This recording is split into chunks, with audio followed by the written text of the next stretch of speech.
ngayon, tayo ang lahat para sa panalangin. Binibining Sherry, maaari mo ba panimulan ng ating panalangin? Nangarap?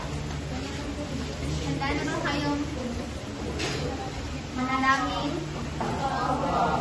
Sa ngalan ng Ama, ng Anak, ng Espiritu Santo. Amen. Panginoon, kami ay nagpapasalamat sa mga biyaya na aming natanggap ngayong araw.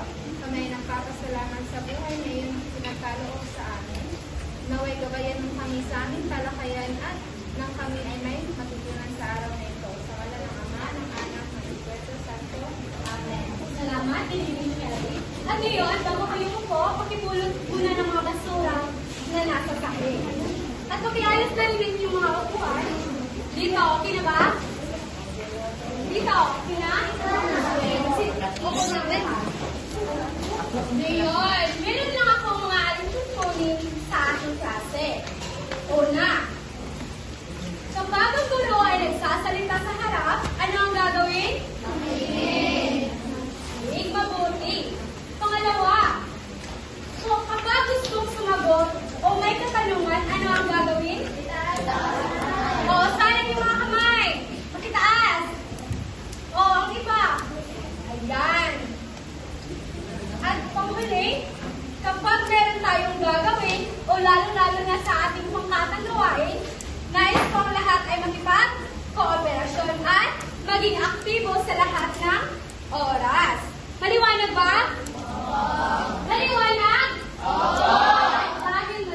At dahil naliwanagan na kayo, bigyan ninyo ang inyong sarili na mahusay lahat tayo ba? Magsitayo ang lahat? Alam niyo ba yun? Hindi. Sige, magsitayo ang lahat. Magsitayo ang lahat? Okay. Ang gagawin niyo lang, 1, 2, 3. Tayo nga? 1, 2, 3. 1, 2, 3. Mahusay. Mahusay. Mahusay. Mahusay. Mahusay lahat tayo. Mahusay lahat tayo. At sige, isa pa nga. 1, 2, 3. 1, 2, 3. Mahusay. Mahusay. Mahusay lahat tayo. Okay, masiyaw po ang lahat. Binibining Sherry, meron bang kuliban ngayon? May limang kuliban. Pero okay lang yan kasi madami-dami pa naman tayo dito, di ba? So, bigyan ninyo ang inyong sarili ng 3 bagsak. Okay. So, ngayon, may mga katanungan ako. Noong nakaraang araw, sino rito ang makapaglalahad sa akin kung ano ang tinalakay natin noong nakaraang araw? Sino? Binibining Jenny? So, noong nakaraang araw, tayo ay nagtatalakay kung saan ito ay tungkol sa tula. Tama? Ano nga ulit iyon? Tungkol sa tula. Ano nga ulit iyon? Tungkol sa tula. Tungkol sa tula. At ngayon, nanda naman kayo sa panibagong paksa na ating tatalakayin? Handa na ba? Oo. Bakit hindi ko naririnig dito banda? Handa na ba? Oo. Pero bago muna yan, alamin muna natin ang ating mga layunin ngayong araw. So ito ang mga layunin natin ngayong araw na nais natin maisang katuparan. Una, pakibasa. Nakikilala ang nilalaman at mensahe ng isang kwento sa pamamagitan ng pagbabasa ng kwento sa maikling paraan. Pangalawa, Nakapapabahagi ng sarili sa loob tungkol sa nabasa at ang pagmamahal. pangatlo, Nakahaganap sa pagsasadula na literal na tanong sa isang alamat na nakapagkilan ng aral. nais nyo din ba ito may isang katuparan? Oo! Pero bago muna yan, parang napapansin ko, parang tamlay, ilan sa inyo ay natamlay? Kaya may nahanda akong pangkasigla. Magsitayo ang lahat? Magsitayo ang lahat? So, ito lang ang inyong gagawin. Sundan nyo lang ako, ha? Una, ganito, taas ang kamay. 1, 2, 3. Kayo nga? Dito naman sa kabila. Isa, dalawa, tatlo. Dito naman. Isa, dalawa, tatlo. O, pangalawang beses nyo lang yun gagawin. So, isa, dalawa, tatlo. Isa, dalawa, tatlo. At pagkatapos, ganito. Isa, dalawa, tatlo, apat. Kayo. Isa, dalawa, tatlo, apat. Isa, dalawa, tatlo, apat. So, pangalawang beses. At, ang huli ay umikot. Yan, din nyo. Yan. Okay. So, ang dalawang lahat? Okay. So, lagyan natin ng kanta. Alam kong alam nyo. Saging, saging, mangga, mangga, papaya, papaya, banana, banana, banana, banana, fruit salad, fruit salad. Gusto ko yung mas mabilis pa. Handa na ba lahat? Opo. Gusto kong kumantahin kayo. Maliwanag? Okay. So, isa, dalawa, tatlo. Saging, saging, mangga, mangga, papaya, papaya, banana, banana, banana, banana, fruit salad, fruit salad. Okay. So, nagising ka bang lahat? Oo. Patablay pa rin. Okay. So, ang mga sinabi ko kanina, naintindihan niyo ba? Opo. Okay, naliwanagan ba kayo? Opo. Dahil nagkaintindihan tayo, ngayon magpapangkat at gawain na tayo. Pero bago ang lahat, basahin mo muna natin ang mga salasalitaan na hindi pamilyar sa inyo at hirap unawain. Kung kailan sana sa mga bata, tayo! Isang maliit na pamayanan o komunidad. Bangkuran, isang poong kolokasyon sa paligid ng bahay. Telesyado, nakakaranas ng stress o pressure, maaaring tumukoy sa emosyon ng tao. So, ang mga salitang ito ay mahalaga upang mas malawaan natin at maintindihan ang ating mga binasa, kwento o mga kwento na hindi natin alam ang mga salita, malalalim. Ngayon, dahil alamin na lumalito, tayo ay magpapangkat ang gawain na. Handa na ba kayo mga bata? Sabihin, handa na po, guro! Handa na po, guro! Ngayon, hatiin ko ang klase sa dalawang pangkat. Ito ang unang pangkat at ito naman ang pangalawang pangkat. So, ang gagawin natin ngayon ay magbabasa kayo ng kwento patungkol sa alaman ng ano ito? Pinya! Nakatikim na ba kayo ng pinya mga bata? Yes! Mabuti naman kung ganon. So ngayon, bawat pangkat ay bibigyan ko ng parte ng kwento na kung saan babasahin ito sa malikhaing paraan o may himig o tono. Ngayon, nagkaintindihan ba tayo mga bata? Oo! Ulitin ko. Bawat pangkat ay bibigyan ko ng parte ng kwento na kung saan babasahin niyo ito sa malikhaing paraan o may himig o tono. Ngayon, bago tayo magsimula sa ating pangkat gawain, atin nyo nang basahin ang mga pamantayan sa pagbibigay ng puntos. So, pagkamalikhain, 10 puntos. Presentasyon, 20 puntos. Kooperasyon, 10 puntos na may kabuuan 40 puntos. Ngayon, dapat ninyo itong basahin na at unawain ng maayos at intindihin upang makasagot kayo sa mga katanungan ko na inihanda ko mamaya. Ngayon, bibigyan ko lang kayo ng 1 minuto upang pag-ensayo at pagkatapos ng 1 minuto, tayo ay magsisimula na agad. Sige, pwede na kayo mag-ensayo mga bata.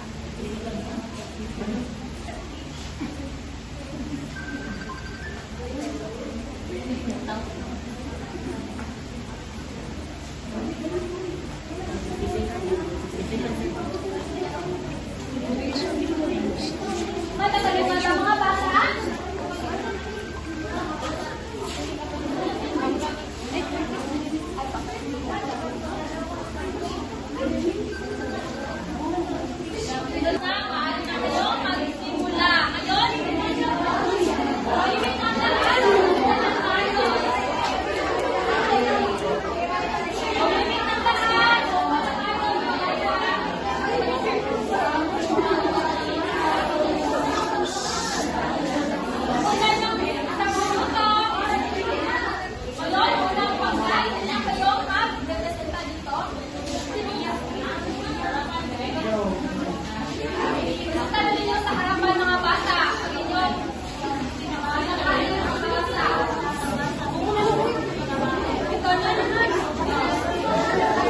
Isang umaga, habang naglalakad si Aling Rosa sa kanilang bakuran, nakakita siya ng isang kakaibang halaman.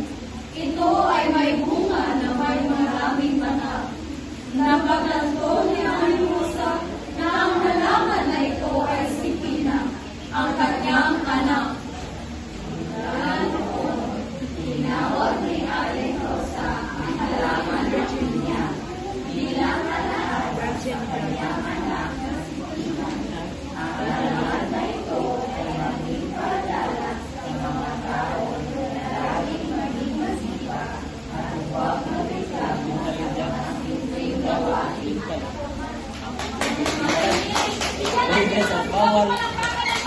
Bawal dito. Ganito.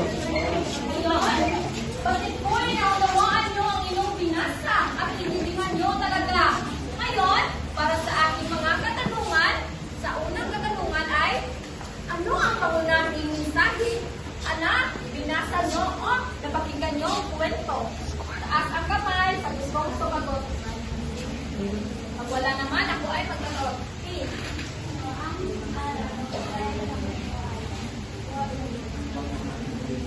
Tama! Dahil tama si Tin, bigyan ng may tamang club si Tin. Sundan niyo ako. Isa, dalawa, tatlo.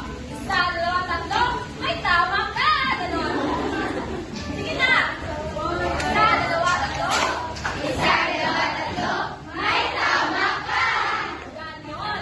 Ngayon, ito rin ay naglalarawan ng konsekunsiya ng pagiging tamal at matigas ang ulo.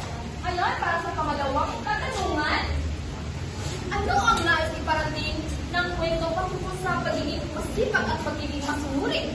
Taas ang kamay sa mga bata. Wala. Ngayon, ano? So, ang nais iparating ng kwento ay pagiging masunurin at masipag ay may positibong resulta. Tama! Dahil tama si Mayul, anong binibigay sa kanya? May tama! Clap! Isa, dalawa, tatlo. Isa, dalawa, tatlo. May tama ka! Ngayon, ang pagiging masipag at pagiging masunurin ay maganda at alam natin na mas maayos ang ating buhay pag masipag tayo at masunurin. Ngayon, para sa pangatlong katanungan, ano ang sinisimbolo ng pinya sa kwento? Charmaine?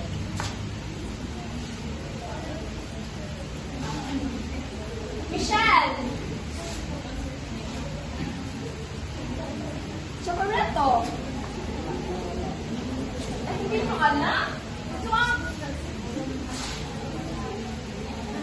So, ang kwento ay magsisimulo yung so, tama si Chinibi. So, bigyan natin ng may tama pa si Chinibi. Isa, dalawa, tatlo. Isa, dalawa, tatlo. May tama ka.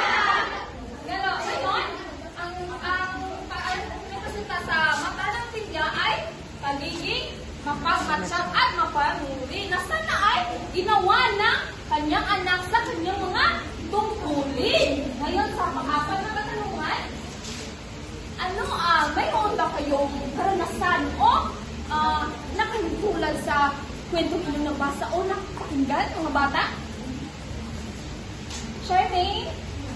Ang pagiging tamad o hindi naging masunurin ay magdulot ng masama. Tama. Bigyan na may tama ka si Charmaine! Isa, dalawa, tatlo! Isa, dalawa, tatlo! May tama ka! Ganon.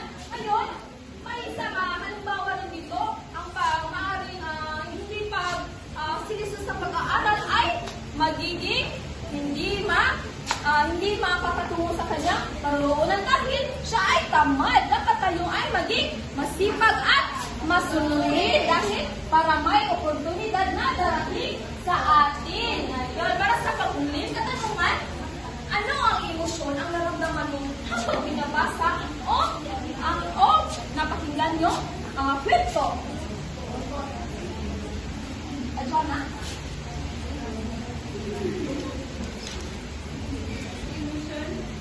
Anong emosyon ang naramdaman mo habang binabasa? Nararamdaman ko habang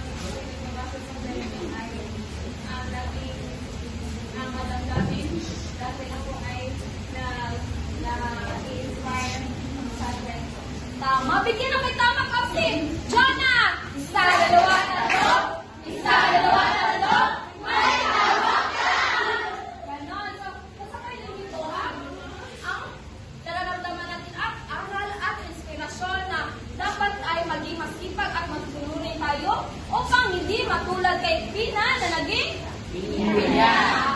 So, lagi yung tatandaan mga bata na ang pagiging masipag at pagiging masunurin ay hindi lamang sa sarili, kundi para rin sa ikasasaya ng ating mga magulang. Kaya, gawin ang tama at iwasan na maging tamad upang hindi matulad ni Pina na naging Pinya. Ayun. May idea na ba kayo kung ano ang ating tatalakay ngayon mga bata? Wala. So, tapos malaman natin kung ano ang alamat atin itong tatalakayin. Ano nga ba ang alamat? Ang alamat ay isang uri ng kwento na naglalaman ng paliwanag tungkol sa pinangulang ng isang bagay, lugar, at pamumuhay. Ang kwentong alamat ay karaniwang ipinapasa sa mga mula sa isang henerasyon at papunta sa sumusunod ng henerasyon. Ang alamat ay ang mga tauhan sa alamat ay mga tao, diwata, engkanto, at mga hayop na may kakayahang magsalita. Ang kwentong alamat ay hindi lamang basta-basta kwento. Mayroon din itong hatid na aral.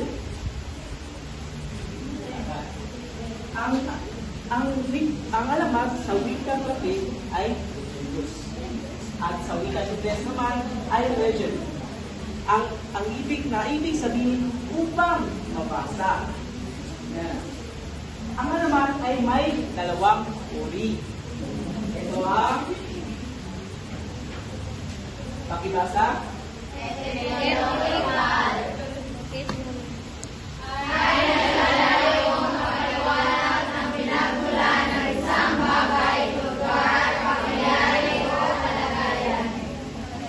Ang theoretical ay isang uri ng alamat na naglalaman ng paliwanag ng pinagmulan ng isang bagay, lugar, at pangyayari.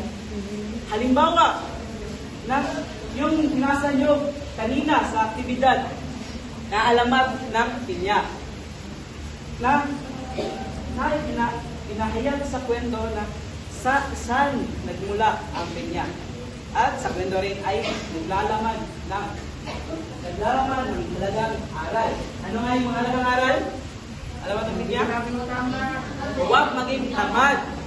Ngayon naman dito tayo sa pang-uri ng alamat. Pakibasa?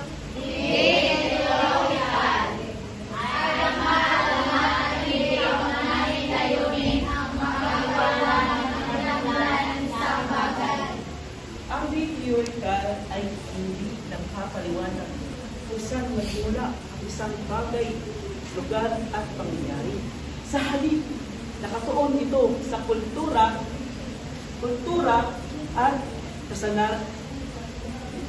karanasan ng tauhan sa kwento. At nagbibigay rin dito ng aral. Halimbawa ng dito na alamat ay alamat ng ang alamat ng Bulkang Mayon ay tungkol sa kasintahan na kasintahan na pinaglaban ang kanilang pag-iibigan. Ngunit nahatong ito sa malungkot na trahedya. At bunga naman ng malaking bundok na natawag na Bulkang Mayon na naging simbolo ng kanilang pagmamahalan at sakripisyo. Ngayon naman, pag-uusapan natin ang elemento ng alamat. Ito ay may pakibasa.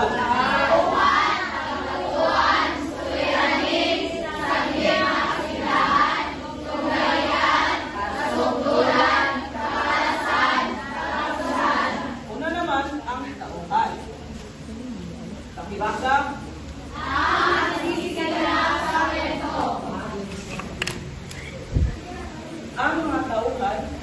Ang mga tauhan ay ang karakter isang kwento na nagbibigay buhay sa alamat. Sino-sino nga yung mga karakter sa alamat ng Pinya? Tama, si Pina at si Aling Rosa. Dito naman tayo sa tagpuan.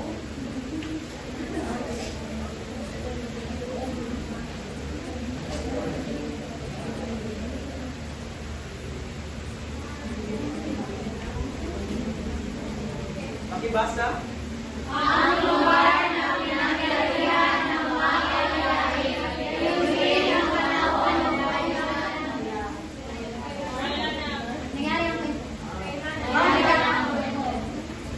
Ang tagpuan ay isang lugar at panahon na nagdaganap sa kwento. Kagaya ng sa alamat ng Pinya, nagaganap ang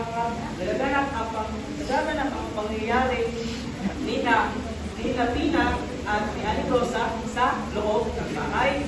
Saan kaya nagaganap ang mga pangyayari? Sa loob ng bahay. Okay. Dito naman sa suliranin. Pakibasa.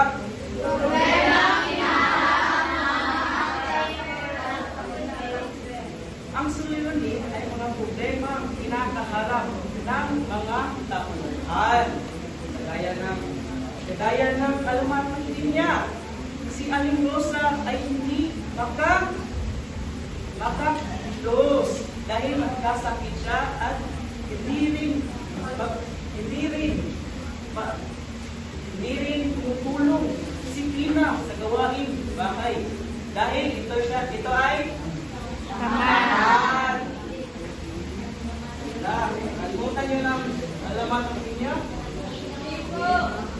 Dito naman tayo sa saglit ng kasiglahan. Ano nga bang saglit ng kasiglahan? Pakibasa.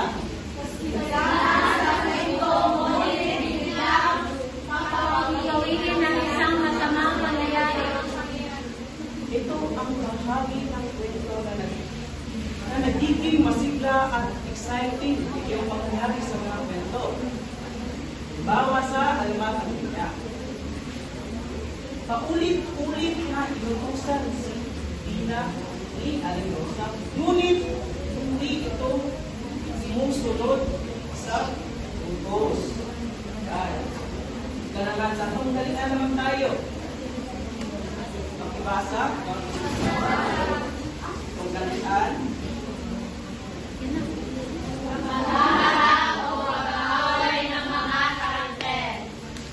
Sa tunggalingan naman ay dito ay labanan o alitan ng mga sa pagitan ng mga tauhan o pagitan ng tauhan at ng problema. Kagaya nung sa sobrang init sa sobrang kapot ni Aling Rosa sa pag-uutos ni Pina na hindi naman sinusunod, nagalit ito, tama? Nagalit at sinabi na sana mabigyan ka na lang ng maraming mata para mahanap kung ano ang nahanap mo. Tama ba ako? Ngayon naman, sa kasukdulan, pakibasa. Pinakamagandang parte o bahagi ng kwento. Sa kasukdulan, ito ang bahagi ng kwento na masusing. Ito ang pinakamasusing bahagi o dito umaabot ang taas na tensyon at drama ng kwento. Sa gaya na rin sa alamat ng Pinya, nawala bigla si Pina at hinanap ni Aling Rosa, ngunit hindi niya makita. So, dito naman tayo sa kakalasan. Pakibasa.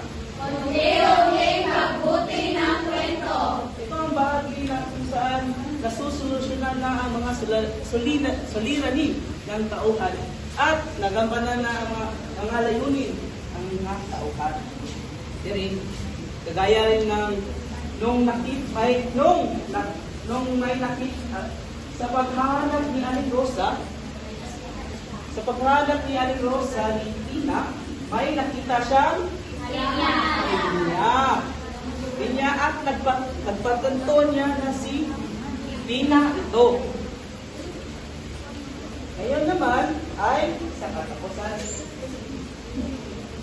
Pakibasa. Kung saan nagtatapos ang isang kwento. Dito ay naglalabas na ang kwento. At makikita natin ang mga huling pangyayari ng mga katapusan. Gaya ng alamat pa rin ng pinya. Nung pinangalanan na ni Aling Rosa yung pinya na pinangalanan ng alamat ng pinya.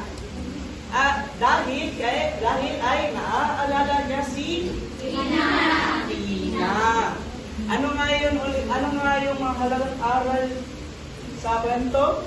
Huwag maging tamad. Huwag maging tamad. Huwag niyo gagayahin si Pina. Maging masipag at huwag maging tamad. At yan ang mga elemento ng alamat. At dahil alam niyo na kung ano ang alamat at mga elemento ng alamat, tayo ay dumako naman sa pagkakagawa gawain. So, may papasalula ako sa inyong alamat. Pero bago yan, pipili kayo ng isang grupo ng isang representante upang pumunta dito sa harapan. So, hahatiin ko kayo sa ito ang unang grupo at ang pangalawang grupo. So, sino ang representante sa unang grupo? Okay, babe, pumunta ka dito sa harapan.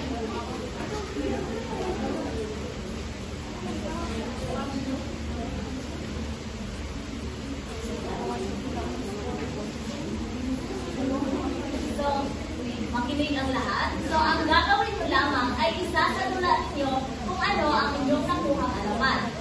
So, bibigyan kayo ng 5 minuto upang mag-ensayo sa inyong isasalulang alamat. Pero, alam din natin kung ano ang mga pamantayan sa inyong presentasyon. So, ang nilalaman ay may 25 puntos.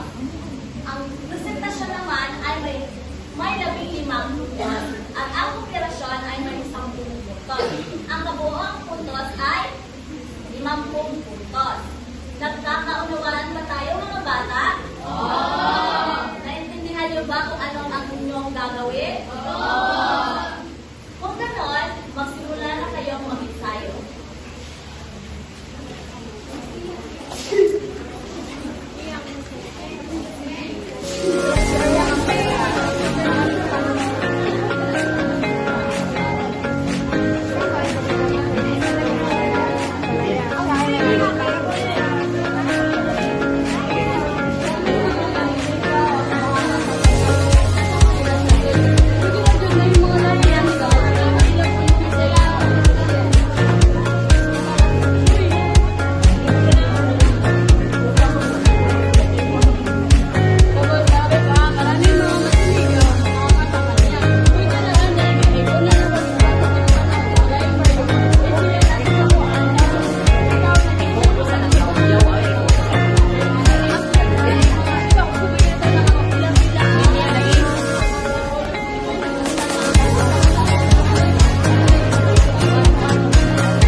pangalawang grupo.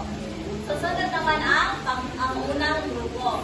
So, pangalawang grupo, pwede na kayo magsimula.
Pastor.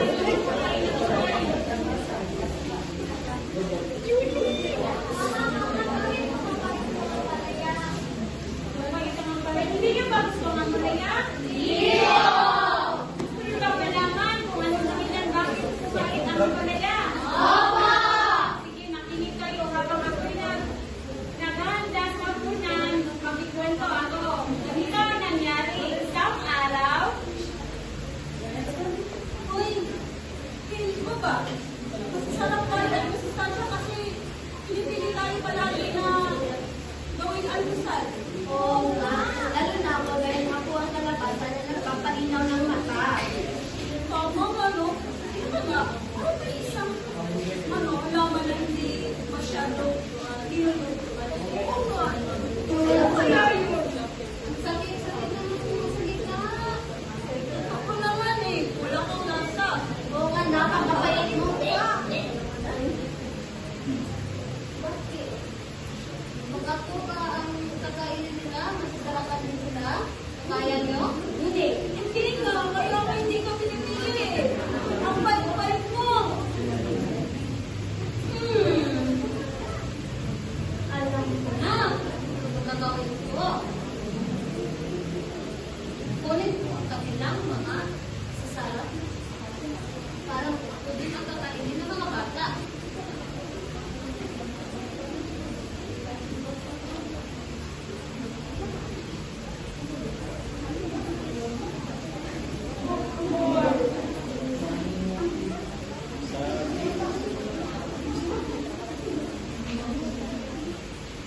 Aha, ang palaya na ikaw ay nakita namin nagnakaw ng mga nasa mula sa ibang gulay.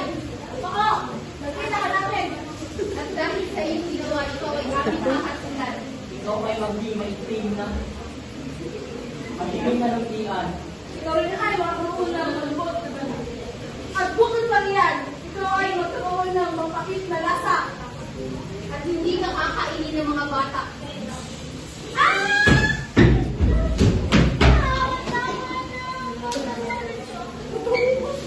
Hindi na ang lahat. At mga anak, iyon ang pananaw na ang palaya kung bakit siya naging mapait. Nagustuhan mo ba? Kahit mapait ang palaya, kailangan siya ito ay masustansya. Magaling. Hindi tayo na tayo, wali na kayo.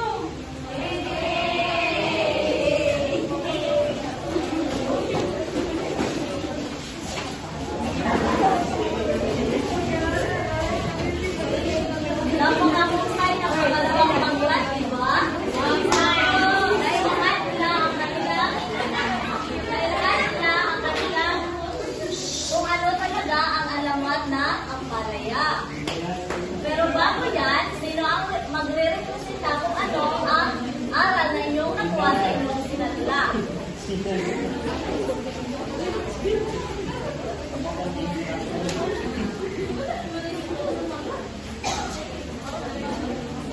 Ang aral sa aming kwento ay ang inggit ay nagdudulot lamang ng masamang bunga. So kagaya ni ang palaya kanina, nainggit siya sa ibang gulay at kinuha niya ang lasa noon. Kaya tinatulan siya ng mga diwata na maging mapait at maging tulog ng kanyang pagkain. Yan lamang. Dapat hindi tayo naiingit. Kasi kung naiingit tayo, gusto nyo bang maging kulubot din? Hindi! Ayan. So, dumako naman tayo sa unang pangkat.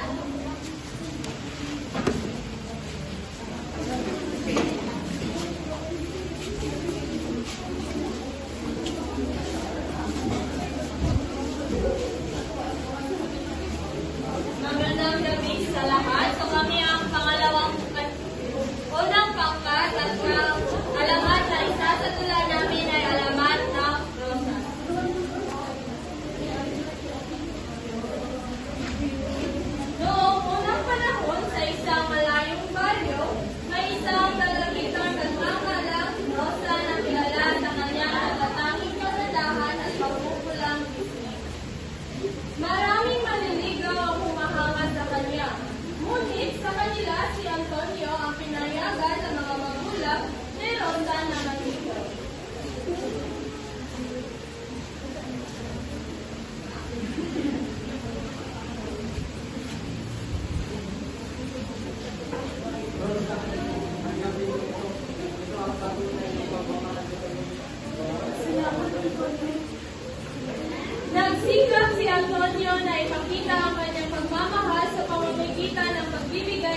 pagkakaswerte at pag-aalaga sa pamilya ni Rosa.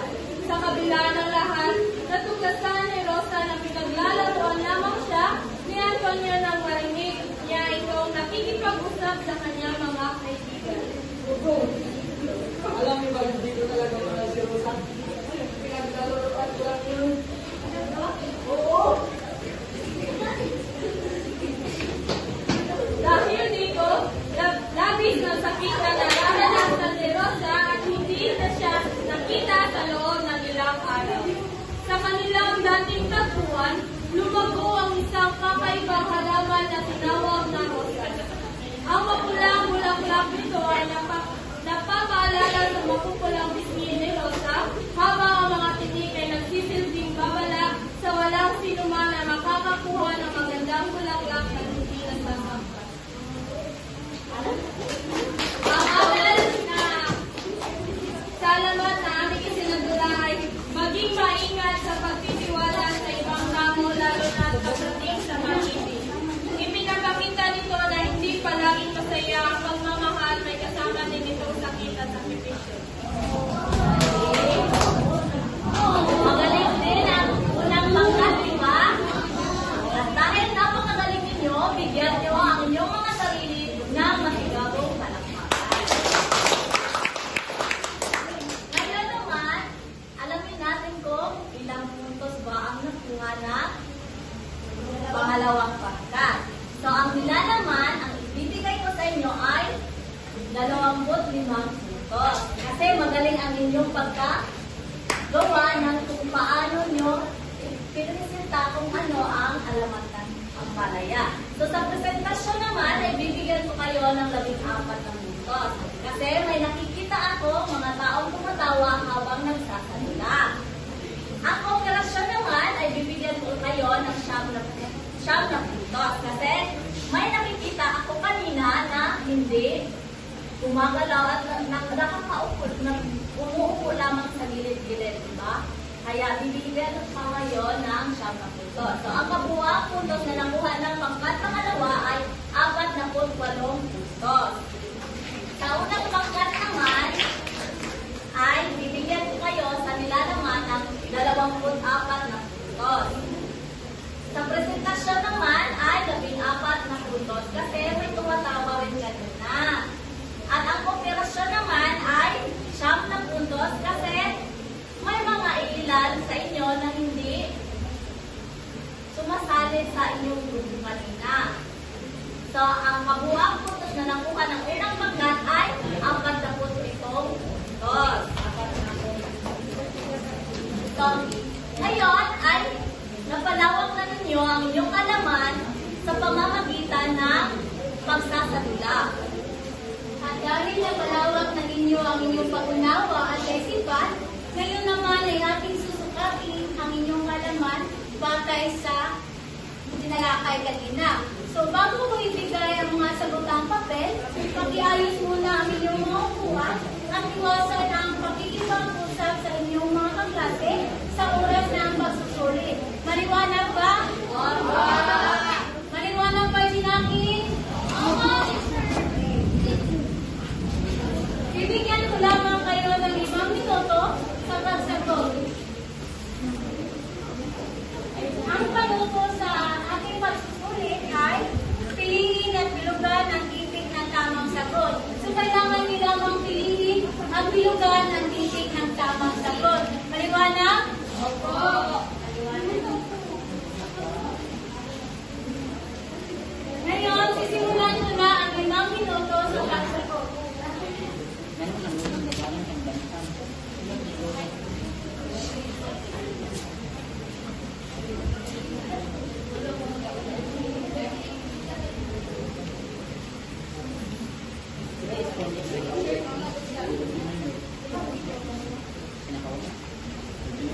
Mayroon na pala ha?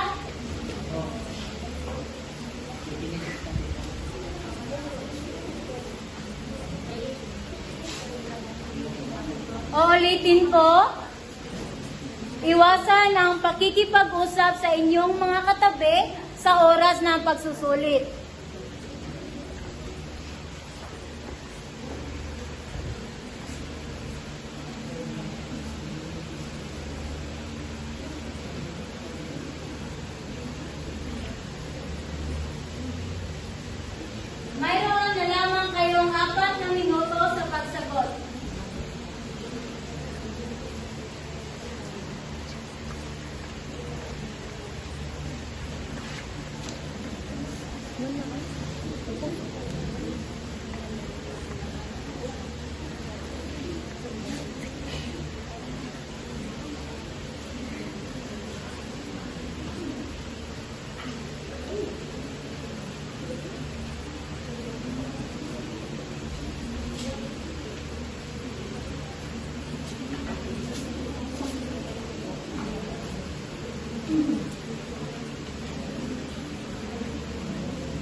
Nakalimutan niyo ba ang sinabi ko kanina?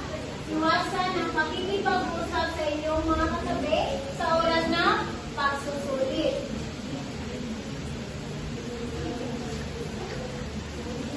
Mayroon na lamang kayong 2 minuto sa pagsagot.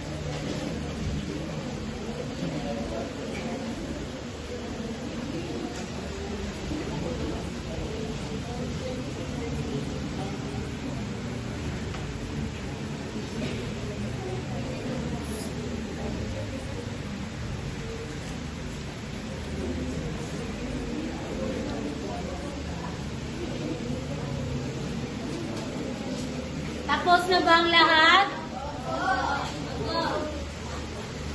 Wala pa? Meron na lamang kayong 1 minuto sa pagsagot.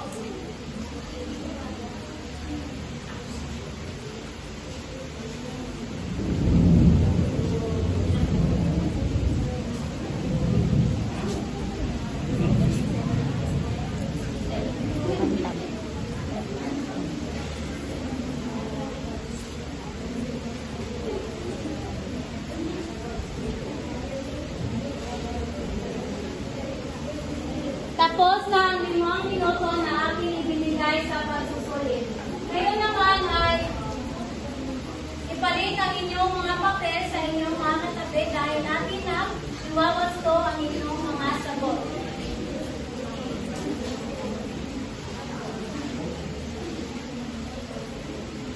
Una, bravo. Pangalawa, bravo. Ikatlo, delta. Pang-4, delta. Pang-5, alpha. Pang-6, alpha. Pang-7, alpha. Pang-8, cat. Pang-9, bravo. At pang-10, cat.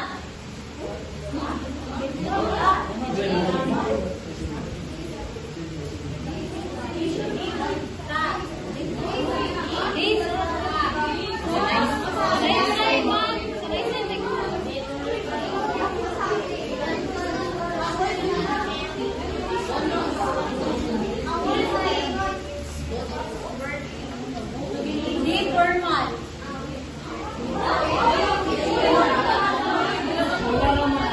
Ang tamang bilang sagot ay delta.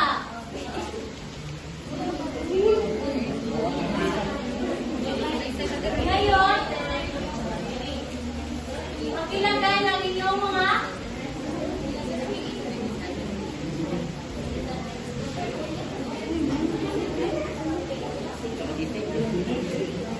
Ngayon, pakilagay niyo ang mga marka at ipasa ito sa harapan. Bibigyan lamang kayo ng 5 segundo para ipasa ang inyong mga sagot sa inyong mga papel sa harapan. 5, 4, 3, 2, 1, isa. Dapat ang mga papel ay nasa harapan na lahat.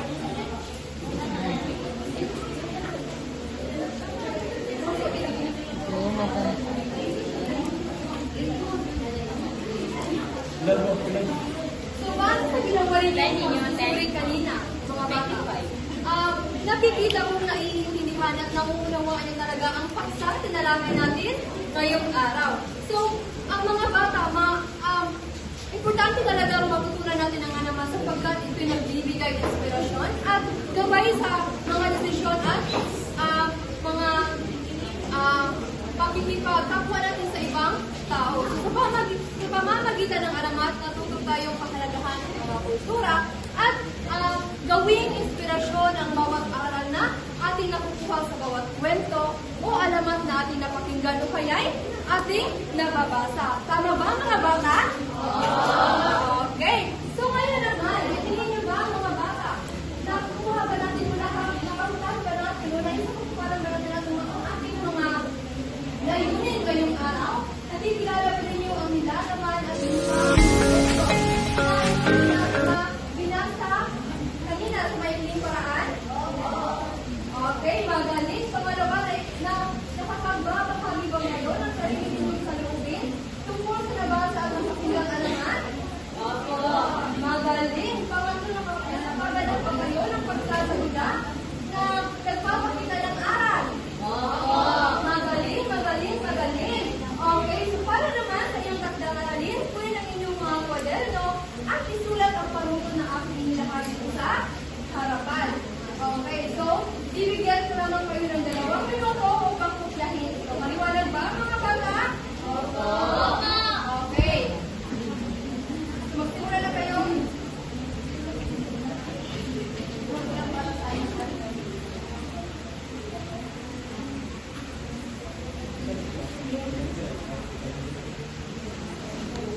Okay, tapos na ang 2 minuto. So, teacher, ano nga ba ang aming gagawin tungkol sa pagdang-aralin na inyong ibigay? So, ang inyo namang gagawin mga bata ay napakasimple lamang. So, ang inyo namang gagawin ay bumuo kayo o kaya sumulat kayo ng isang alamat na kung saan ay pagbabasihan ninyo ang 2 uri ng alamat. Hindi ba may 2 uri ang alamat? Hindi balikan at hindi balikan. So, pagbabasihan nyo lamang ang 2 uri ng alamat sa pagbuo na o pagsulat ng alamat. So, naiintindihan lang ba mga bata? Okay, so, isusulat nyo ang inyong pagdang-aralin sa isang buong papel at ipapasa nyo yan bukas. Maliwanag ba? Galing. Okay, so, meron kayong mga pamantayan sa paggawa ng inyong alamat sa inyong pagdang-aralin. So, una, ang nilalaman ay may 20 puntos. Ang pagbabanghay rin ng mga pangyayari o kayong pagkakasunod-sunod ng mga pangyayari ay may 20 puntos. At ang inyong pagkamalikhain ay may 10 puntos na may kabuuan